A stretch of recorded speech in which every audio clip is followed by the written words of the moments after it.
selamat datang di podcast Hima Serta bersama saya Izal Firatus. Di sini kita akan membahas terkait topik kupas tuntas skripsi dengan Komisi Bimbingan Program Studi Ahli Bisnis dan Mahasiswa Berprestasi. Oke, sesuai dengan topik hari ini, di sini saya ditemani oleh dua perempuan hebat dan juga cantik.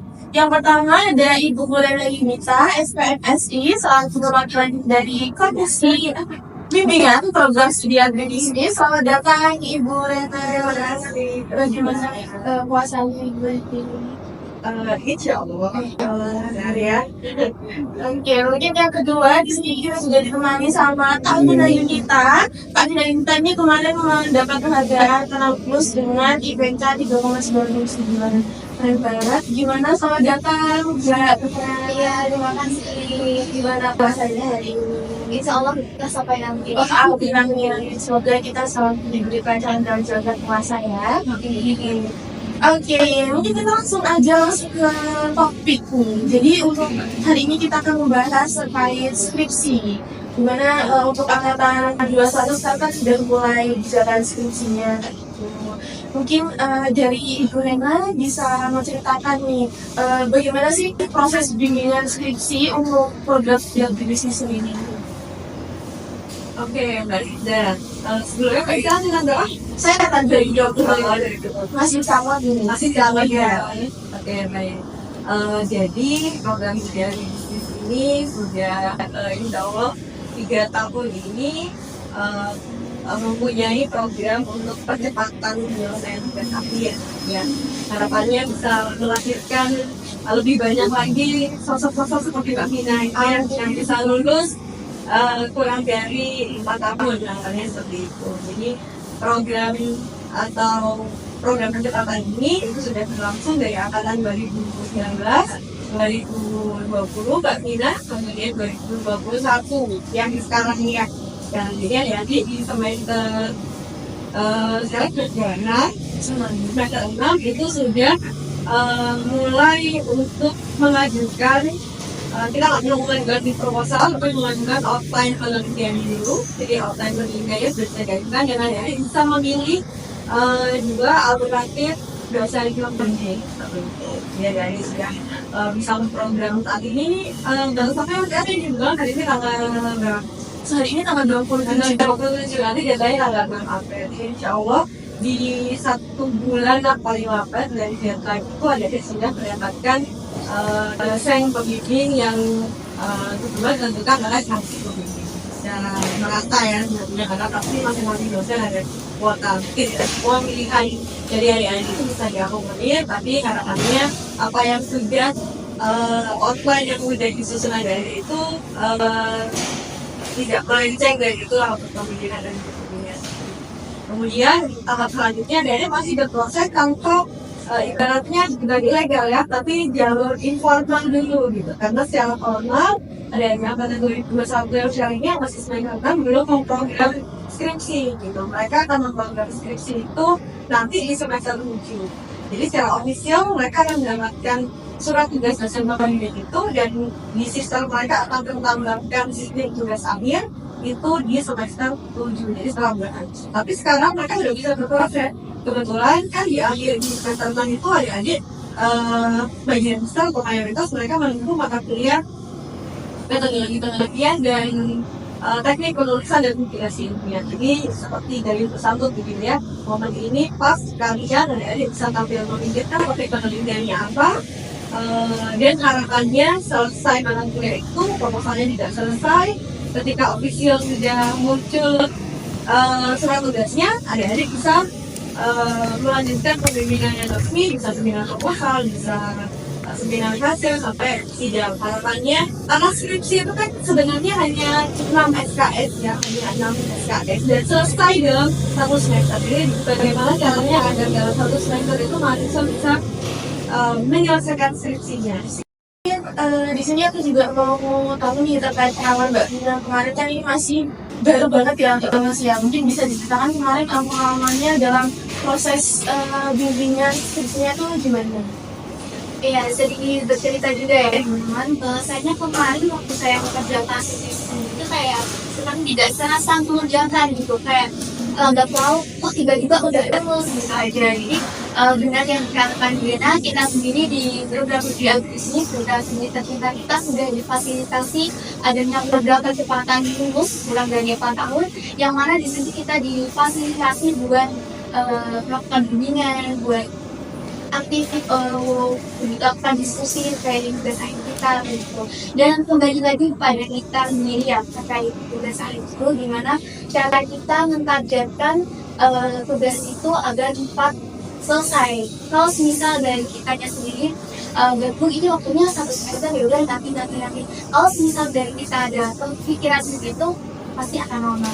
Jadi saya saran juga buat teman-teman, kalau misal teman-teman itu sudah mendapatkan fasilitas yang baik, maksimalkan fasilitas tersebut untuk digunakan berikutnya. Kayak seperti di penugasan khususnya untuk angkatan 21 ya, untuk angkatan 2021 yang mana mereka sudah menempuh mata kuliah metodologi penelitian sama teknik komunikasi ilmiah yang barusan disampaikan oleh Brenda. Di situ kan juga ada penugasan, yang mana penugasan dari kedua matkul itu tidak jauh berbeda.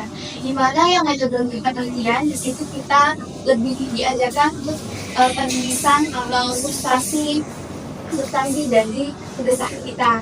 Begitu juga dirapikan oleh mata kuliah dari teknologi teknik dan kegiatan ini atau TDP itu disempurnakan kembali bagaimana sistematika penelitiannya.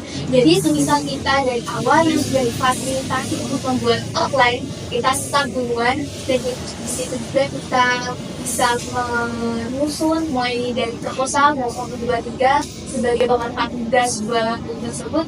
Sekiranya nanti ketika kita udah di semester 7, kita udah bisa skripsian awal, berarti kita bisa langsung yakin karena kita udah ada referensi, kita maju ke dosen pembimbing yang sudah kita dapatkan, kita lebih banyak lebih gampang lagi. Nah, pasti ada revisi, dan saran buat teman-teman juga, misal ada revisi, tolong segera dikerjakan. Kita setiap hari wajib membuka laptop, entah itu kita mengerjakan atau kita tidak mengerjakan, setidaknya kalau laptop kita terbuka, kita ada motivasi untuk melihat. Dan pasti tidak terasa, oh ternyata merupakan 1 hari kita udah dapat 1 bangki kayak gitu. Jadi seperti itu sedikit cerita dari pengalaman saya. Ya, jadi untuk pembahasan selanjutnya nih Bu, kan pastinya dalam menyusun skripsi dari mahasiswa itu masih mengalami masalah-masalah. Mungkin dari Ibu Rena selaku pembimbing bisa diceritakan nih, masalah apa sih yang paling sering dihadapi oleh mahasiswa dalam proses menyusun skripsi? Oke. Mungkin saya dari sudut pandang komisi aja ya, yang kebetulan di komisi pembimbing itu banyak mendapatkan apa itu curhatan gitu ya. Jadi kalau besar ya mahasiswa yang melapor ini gitu. Sebenarnya masalahnya itu yang paling banyak, yang paling mayoritas kita hadapi gitu ya terkait dengan proses pembimbingan skripsi adik-adik itu masalah atas pembayaran UKT. Jadi itu yang harus perlu diketahui. Atas pembayaran UKT itu insya Allah kalau ada perubahan tanggal 31 Juni, ya 31 Juni ya, sama 31 Januari. Nah itu yang paling krusial gitu. Jadi kalau misalkan kalian punya target untuk tidak perlu membayar UKT begitu, UKT yang murah katanya ya hanya berapa 50% ya, tapi kan itu uang daripada beli itu kan mending beli baksonya mahal kayaknya gitu ya. Jadi batas waktu di periode 31 Januari 31 Juni itu kalau bisa itu dijadikan acuan. Kapan Anda mau lulus? Kapan Anda? Karena nggak mungkin kayak UKT 30 Januari. Oke, berarti tarik jujur kapan saya harus seminar proposal, kapan saya harus seminar hasil, saya harus ujian kapan? Nggak mungkin ujian itu prosesnya besok entry nilai, terus sekarang ujian gitu kan? Oke, jadi di sini ada pertanyaan pertama nih. Pertanyaan itu ada tips meminimalisir plagiasi pada skripsi. Ya, mungkin dari Ibu Rena bisa disampaikan gimana sih tipsnya? Oke. Tips meminimalisir plagiasi pada skripsi ya. Kuncinya satu, langsung saya sendiri. Dan pokoknya kalau misalkan kutipan tidak harus tuliskan sebenarnya itu nanti pada saat sidang pasti hal itu yang akan ditanyakan oleh pembimbing dikonfirmasi dulu dan mahasiswa diminta untuk membacakan itu ya ditanyakan bahwa ada perjanjian dan perjanjian itu mengikat dan mengikatnya tidak berdasar satu apabila di kemudian hari ditemukan ya yang tidak sesuai gitu atau tulisan yang tidak ditulis yang bukan original gitu maka siap untuk mendapatkan sanksi amandemen gitu ya. Jadi itu yang harus dipegang teguh bahwa dapat nomor ini di halaman skripsi itu merupakan surat pernyataan yang tidak terbatas waktu. Artinya kapanpun ketika ditemukan ada bagian ada macam-macam yang bagian dikasih di kemudian hari maka mahasiswa bisa mengganggu aplikasi atau untuk memilih bagian adalah yang lupa untuk menuliskan sumber ketika kita mengutip dan menggunakan apa itu namanya software yang ya sebagai medley ya jangan bantu untuk mempermudah kita dalam menuliskan referensi terus kemudian tidak itu hanya itu tapi juga harus melakukan tahap tracing dari apa yang sudah kita kutip karena kalau kita kutipnya sama mulu itu juga sama aja jadi storage-nya juga kok banget nah ini untuk mahasiswa dari 2021 ya sekarang ke depan ini ya sepertinya tinggal menunggu surat edarannya saja deteksi plagiasi itu akan dilakukan jadi ada batas minimal baik berapa persen skripsi itu bisa lolos untuk masuk di repository ya agar tidak kejadian seperti yang viral kemarin ya gitu ya jadi harus paraphrase tulis dengan bertanya dan saat ini di era teknologi yang semakin canggih kita bisa memanfaatkan AI ya jadi AI itu jangan dikesampingkan ya bagaimanapun kita akan terus hidup beriringan ya yang penting adalah bagaimana kita bijak untuk menggunakan AI salah satunya AI yang bisa dimanfaatkan dari mahasiswa yang sedang membantu skripsi itu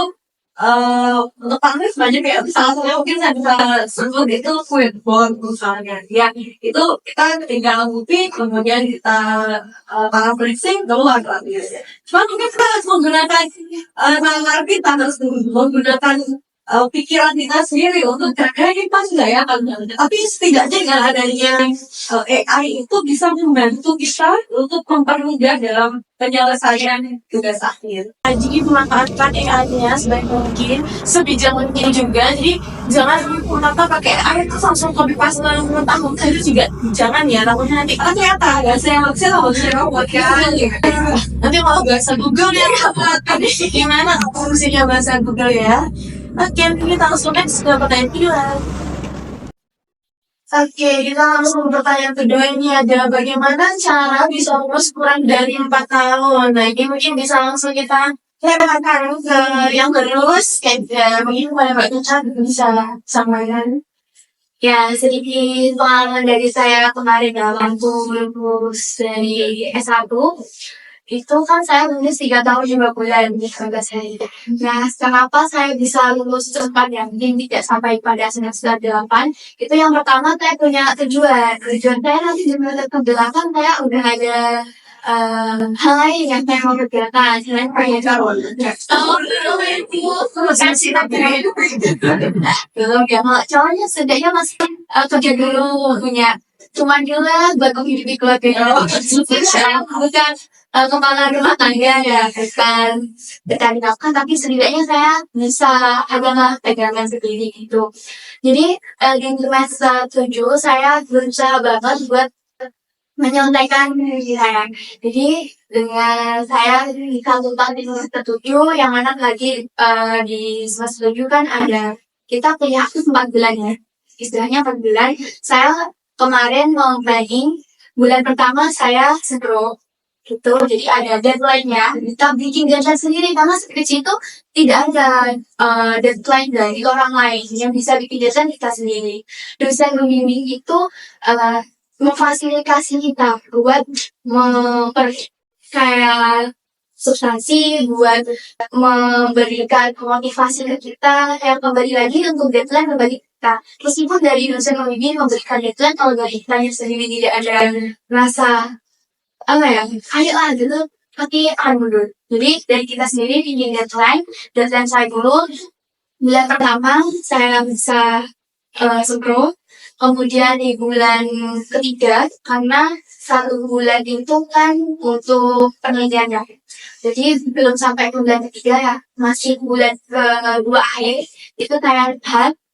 Terus untuk kalian saya tidak hadir itu ditanya bulan itu, saya mau tidak lagi. Jadi kan kita lulus itu hari sidang masih ada revisian. Revisian itu kita estimasikan paling lama 2 minggu. Jadi 2 minggu kita harus selesai, kita bisa entry nilai selesai, kita ngisi administrasi yang selama itu 1 bulan ya. 1 bulan udah selesai, kita langsung sudah. Dan ada juga penyemangat dulu waktu gimana caranya agar saya bisa sudah pagi itu karena saya harus segera maju dan dia dapat antrian sudah cepat. Jadi kan kayak misal saya itu angkatan 20 bisa wisuda baru angkatan kan keren ya. Ya jadi nanti teman-teman yang angkatan 21 misal dari kalian ada keinginan buat wisuda masih kecil udah wisuda, ayo ganti buat wisudanya kakek-kakek yang angkatan 20 kan masih ada itu aja gitu yang belum lulus ya. Ya tapi ini udah mungkin 25% udah yang lulus juga, dan teman-teman yang lain udah proses seminar gitu. Jadi nanti cepatlah wisuda, lagi wisuda selesai kita udah nyelesain gitu. Kita yang minat nanti lanjut S2 ya, bisa ada S2 yang minat nanti mencari kerja yang jadi kita di semester 7 itu iya fokus ke skripsi, tapi di tujuan yang lain kita juga harus ada pandangan setelah skripsi saya harus ngapain. Kalau bisa disiapkan ya terus semester 7 kita siapkan.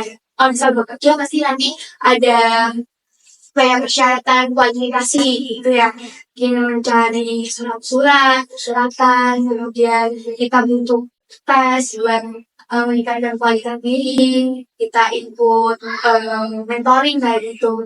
Jadi itu kita bisa belajar. Jadi habis S1 kita tidak harus. Ya biasanya kalau udah lulus kategorinya ngaku gitu. Kemarin saya sempat galau juga. Aduh saya kan habis lulus ya. Nilai kan saya suka mahasiswa lagi. Kalau ditanyain saya apa ya? Saya kerja juga belum ada instansi. Saya nganggur dong. Jadi ya udah mau nggak mau ya sebenarnya saya udah ada target buat itu S2. Sekarang freelancer. Benar. Iya benar kita dulu. Soalnya aku freelancer. Ya masih pemula. Semoga nih Mbak Iza. Jadi pengalaman insya Allah ya saya nggak salah ini sepanjang perjalanan yang saya tahu. Mbak Vina tadi lulus berapa? 3 tahun 2 bulan. Iya saya kalau di jalan tahun Iya. Masya Allah. Jadi kalau yang IPK-nya 4,00 itu yang saya tahu Pak Udin, Ahmad Zainuddin, Pak Udin. Itu insya Allah yang pertama pecah telur lulusnya IPK-nya 4,0 dan S1 4, S2 4 Pak Udin juga ya. Kemudian kalau yang lulusnya tercepat ini insya Allah Mbak Vina yang akan pertama. Karena saya sepanjang perjalanan di agribis itu masih namanya sosok itu kan terkenal bodohnya ya. Makanya kalau dari mahasiswa kita ini mereka kayaknya untuk segan gitu mau melanjutkan S2 di agribis. Oh iya gitu. Karena tugasnya itu. Karena Mbak Vina ini bisa mengajarkan kalau itu ya, gimana kalau dia bahwa bisa jadi di situ lulus kurang dari 4 tahun bahkan kurang dari 3 tahun ya. Kalau nanti menjadi suatu pioner dan juga bisa menjadi contoh gitu dari nantinya bahwa Mbak Vina bisa jauh paling Iya, teman-teman, kakak-kakak yang ada di luar sana yang mungkin dari sini bisa termotivasi banget nih dari Mbak Vina kayak gitu. Jadi kalau dulu tuh kalau nggak salah 3,8 dulu tadi ya, 3 tahun 8 Dulu ada ya angkatan 18 itu 3 tahun 3 bulan. Ya, jadi itu kan juga termotivasi karena kan 2018 sih. Iya, Mbak. Dari video masuk. oh iya Bulan 3. ya kebetulan PKKN program PKKN deh. Oh, gitu sih. Iya. Itu saya tepat. Jadi 3 tahun 3 bulan. Terus saya di situ udah mikir, aduh, bisa gak ya kurang dari itu gitu. Jadi saya ya usaha dulu ya. Sempat saya ngedown nanti aja lah tahun depan, dalam artian kan dulu saya lulusnya tahun 2023, tahun depannya itu 2024, nanti aja lah tahun 2024. Tapi setelah saya renungan lagi, ya ada nangisnya sedikit, mencoba sih banyak juga malam. Tapi siapa? Nangis sih. Ya nangis ibu, kayak abis ini saya masih muda banget buat mau lanjut ke S2. Terus kalau mau lanjut di S2 itu kan adanya yang semester genap, semester genap itu jarang kan kampus yang membuka pendaftaran semester genap. Kebetulan kemarin itu kampus impian saya itu bukanya di semester ganjil tuh, jadi ya dari saya nganggur dan 2 tahun, mungkin nanti saya S2 targetnya 1,5 tahun kan ya. Ya saya targetnya 1,5 tahun, jadi nanti cuma 1,5 tahun ya udah di sini aja. Nanti mungkin kalau ada rezeki, ada kesempatan S3-nya baru di luar. Luar biasa banget sih. Maksudnya mindset kayak gini tuh jarang mahasiswa punya. Tapi itu yang kalian dibutuhin juga kan. Wajib sih menurut saya. Harusnya semua mahasiswa punya seperti itu. Respect. Ya mungkin di sini dari kata-kata aku bisa banyak motivasi ya dari cerita Mbak Firna. Pastinya juga nggak luput dari motivasi dari diri sendiri juga sih biar bisa lulus keluar dari 4 tahun. Oke, kita langsung saja pertanyaan terakhir. Itu ada cara menentukan judul nih agar penelitian kita bisa berkualitas dan setidaknya bermanfaat bagi sekitar. Ini dari Buena sama Bimbing. Ini pertanyaan cara menentukan judul nih. Kayaknya judul itu akhirnya jadi sesuatu yang publik. Saya nggak menemukan judulnya, kan mungkin topiknya topik dulu ya, bagaimana cari topik atau penelitian dulu gitu ya. Yang pertama memang yang harus dipikirkan adalah topik penelitiannya itu yang harus disukai ya, dia feelingnya dapat, menyelesaikan juga enak gitu. Tapi memang perlu kejelian dari mahasiswa itu untuk mereka bisa menentukan subjek mana yang mau menjadi fokus penelitian. Kalau pelajaran waktu kadernya itu kan satu RKS jadi TJP gitu ya, mungkin lebih fokus ke yang teknisnya ya, bagaimana bisa mendapatkan topik ini. Yang harus dipertimbangkan adalah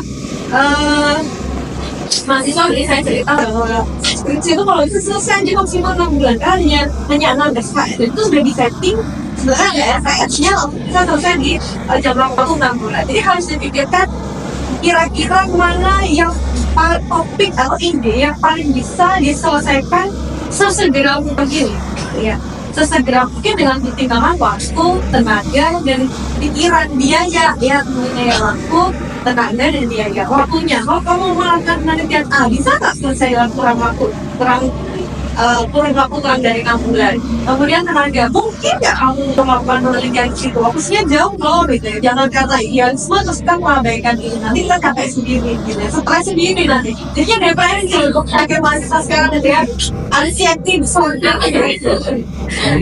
Sebenarnya juga kamu mengatasi permasalahan mental ya. Kemudian yang ketiga biaya, mau nggak mau meskipun ini biasanya mungkin nggak terkait pemerintah ataupun dari orang tua, tetap kita harus memikirkan bagaimana skripsi itu bisa selesainya tepat waktu, jangan terlalu lama.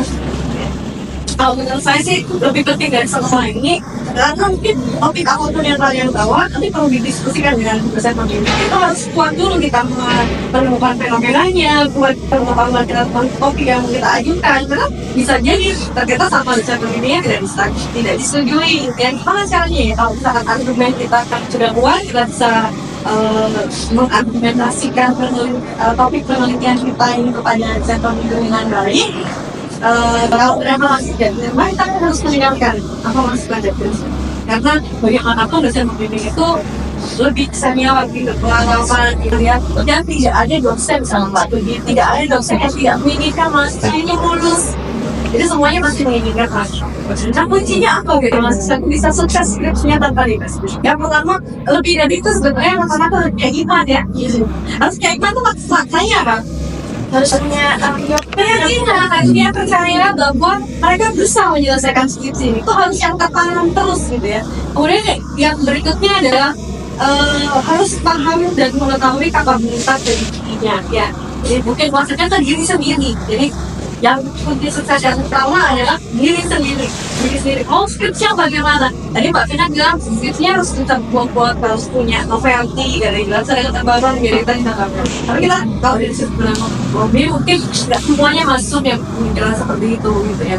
Jadi ya kita ambil jalan tengahnya. Mau skripsinya bagaimana? Atau kalau saya padahal skripsi sebaik-baiknya skripsi dan skripsi yang proses. Kalau saya tidak menemukan mahasiswa yang PK 3,9, dia pusing kan jadi akhirnya nggak bisa selesai gitu ya. Jadi harus punya target mau skripsinya seperti apa yang mau yang baik banget atau mau yang baik selesai. Yang penting skripsi itu harus bisa selesai gitu.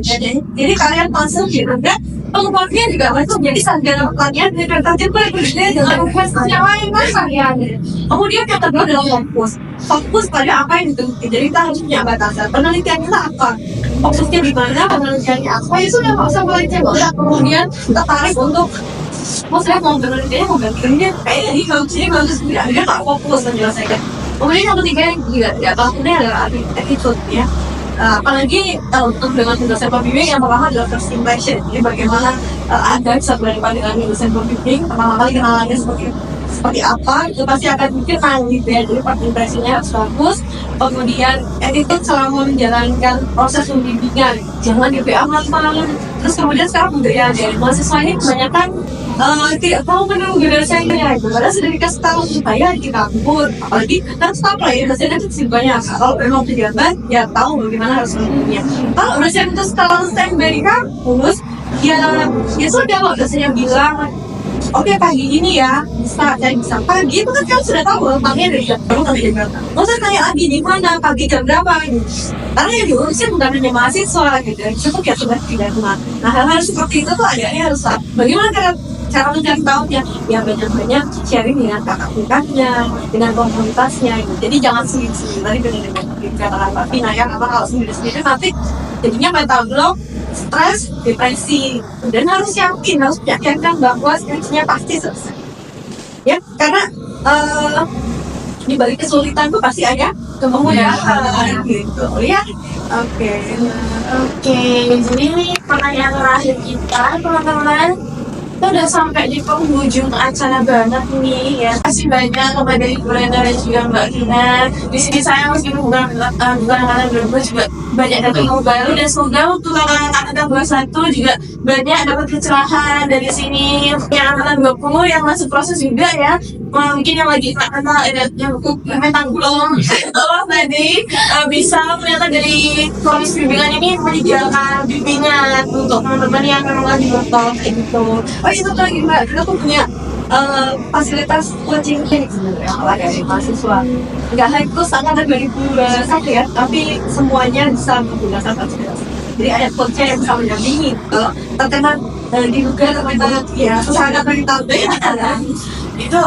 Iya teman-teman, jadi antara tambahan informasi baru adalah coaching itu mungkin bisa dihubungi untuk dosen-dosen dari komisi bimbingan ini untuk bertanya lebih lanjut ya terkait coaching ini. Bisa dimanfaatkan fasilitas-fasilitas yang sudah ada yang di bisnis ini semaksimal mungkin. Di sini aku juga mengucapkan terima kasih banyak. Silakan untuk Mbak Rifanya juga ya, Mbak Rifanya bisa semua. Terima kasih banyak kepada Ibu Nana. Semoga dilancarkan juga untuk proses skripsi mahasiswa-mahasiswanya. Semoga sedikit yang menyulitkan dosennya yang ngajarin di podcast ini. Dari saya selaku host dari podcast ini, mohon maaf kalau misalnya terdapat kesalahan, mungkin ada beberapa yang pamit undur diri. Wassalamualaikum warahmatullahi wabarakatuh. Terima kasih teman-teman.